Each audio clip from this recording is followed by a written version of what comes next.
to Tripura Info News Update. দীর্ঘদিন পানীয় জলের সংকটের প্রতিবাদে বুধবার সকালে কাঠালিয়া ব্লকের দক্ষিণ মহেশপুর পঞ্চায়েত এলাকার মহিলারা কলসি হাতে সোনামুড়া বিলোনিয়া সড়ক অবরোধ করেন। দক্ষিণ মহেশপুর বাইপাস সড়কে শুরু হওয়া এই অবরোধে যান চলাচল সম্পূর্ণভাবে ব্যাহত হয় এবং রাস্তার দুই পাশে দীর্ঘ যানজটের সৃষ্টি হয়। স্থানীয় সূত্রে জানা যায়, প্রায় এক সপ্তাহ আগে এলাকার পানীয় জলের পাইপলাইন ফেটে যাওয়ার পর থেকে সংশ্লিষ্ট এলাকায় জল সরবরাহ সম্পূর্ণ বন্ধ রয়েছে।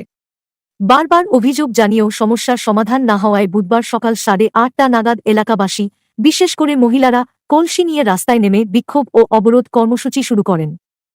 অবরোধের জেরে সোনামুড়া বিলোনিয়া সড়কে দূরপাল্লার বাস, পণ্যবাহী যানবাহন সহ অসংখ্য ছোট ও মাঝারি গাড়ি আটকে পড়ে। ফলে সাধারণ যাত্রীদের চরম দুর্ভোগের মুখে পড়তে হয়। সকাল 10টা পর্যন্ত অবরোধ চললেও সংবাদ লেখা পর্যন্ত ঘটনাস্থলে প্রশাসনের কোনো ঊর্ধ্বতন প্রতিনিধি বা জনপ্রতিনিধি পৌঁছাননি বলে অভিযোগ বিক্ষোভকারীদের। দ্রুত পানীয় জলের সমস্যা সমাধানের আশ্বাস না পাওয়া পর্যন্ত আন্দোলন চালিয়ে যাওয়ার হুঁশিয়ারি দেন তাঁরা।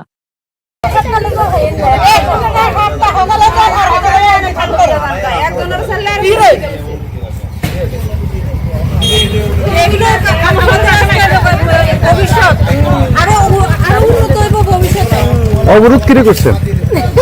অবরোধ হচ্ছে আমরা জলের সমস্যা। কতদিন ধরে?